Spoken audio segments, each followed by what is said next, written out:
In this lecture, we will explore the feature Hole Wizard.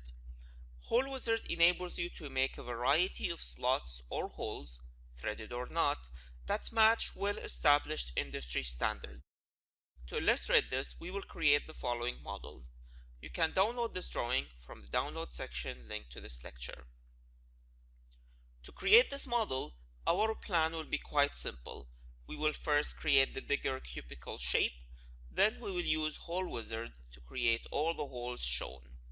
As usual, we will start by adjusting our measurement system, in this case to inches as per our drawing.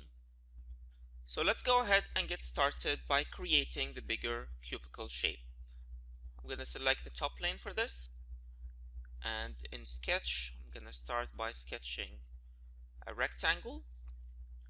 Dimensions are 6 inches here and 4 inches here, and then feature extruded boss, and I'm going to extrude this to 3 inches. So I'm going to type in 3 and then click OK. So this is our overall cubicle shape. Now we can go ahead and start drilling the holes shown in the shape.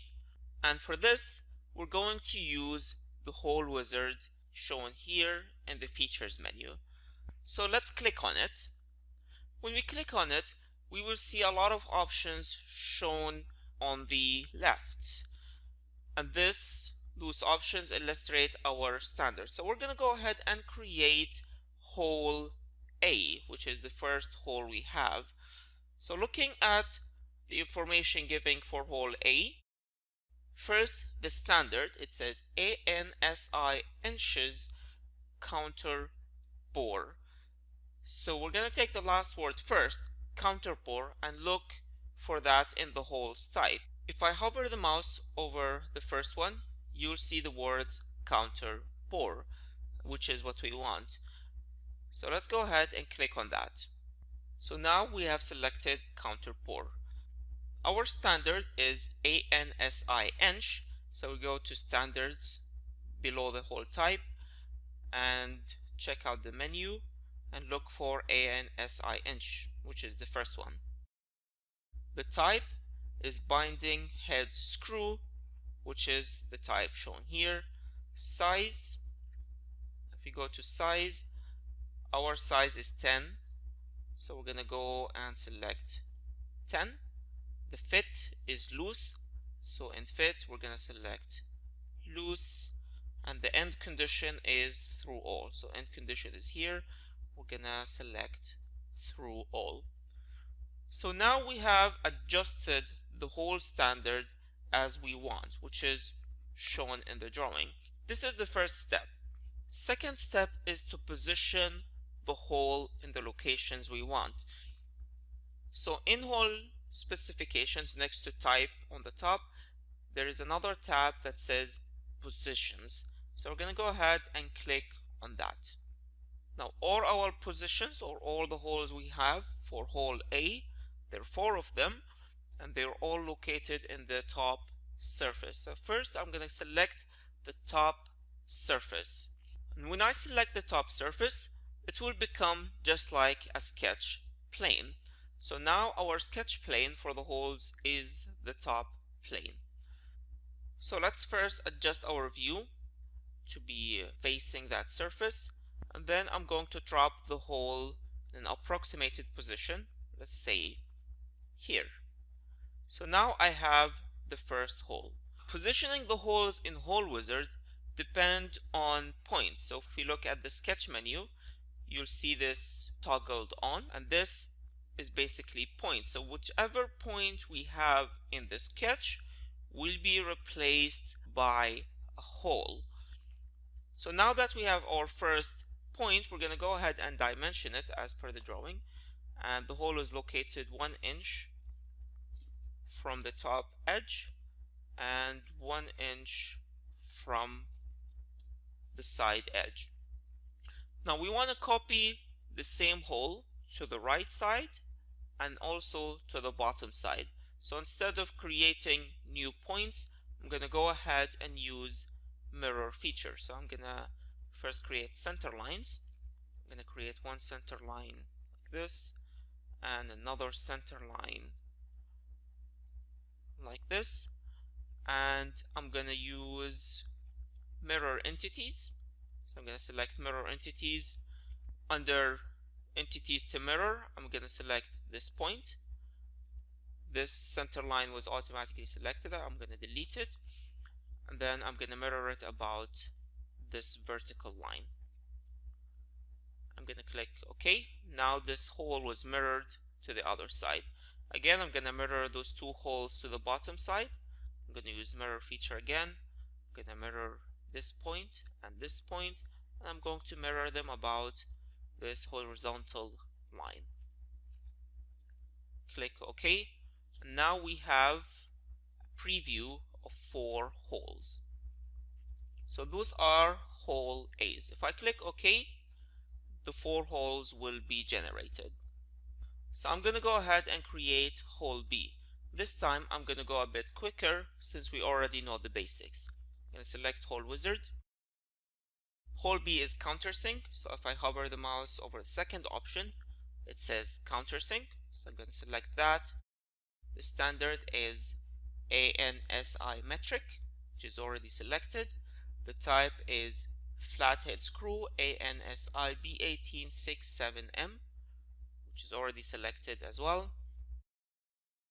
Size is 6M, and the fit is close, and the end condition is blind 2 inches. Now we have 4 additional specifications in the drawing stating through hole diameter, countersink diameter, countersink angle, and angle at bottom. To show those options, we can select show custom sizing. So we're going to select that, and those are the options. So if I hover the mouse over it, it tells you what it is. So the first one is through hole diameter 6.4, which is already the case. Countersink diameter 12.6, which is already the case. Countersink angle should be 100 degrees. So I'm going to change that to 100. Notice when you custom size a dimension, it will be highlighted in yellow. Angle at bottom is 118 degrees, which is the case. So this finishes our specifications for this hole. We're going to go to positioning. Again, the hole is on the top plane, so I'm going to select that. I'm going to go normal to it, and the hole is on the center, so I'm just going to have my hole coincide with the center. And this defines the sketch of the hole. So if I click OK, I have my hole created. Now notice for hole C we have the same hole in 2 different faces. One on our front face here and one on the side face here. And they're both the same hole.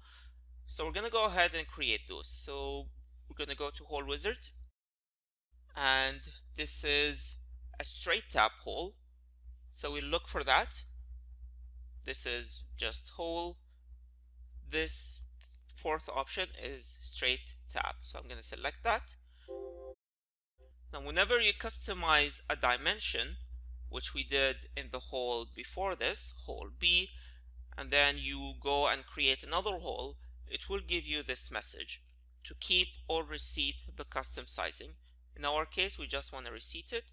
So I'm going to select the second option, reset the custom sizing values. So we already selected the straight tap. Our standard is ANSI inches.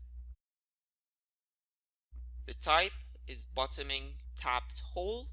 The size is 7/16-14. So I'm going to look for that.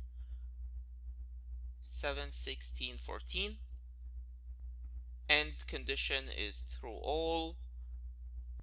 And the tapped thread depth is 3 inches. So I'm going to change this thread to blind, and I'm going to change this dimension to 3. And with this, we're done with the specification of the hole. So we're going to go to positioning. Now, since we have the two different holes in two different faces that are not in the same plane, we can utilize this option that says 3D sketch. So I'm going to select on that, and I'm going to position two holes, one here and the other is here. Now we're going to go and center those holes. We're going to go to sketch, I'm going to go for construction line, and then I'm going to draw two lines, one like this and another line like this, and then I'm going to exit the line sketch, and I'm going to select this point, control, select those two lines, and select the relation intersection. So this centers our first hole. We go to our second hole and we do the same thing. We'll do two construction lines linking each corners,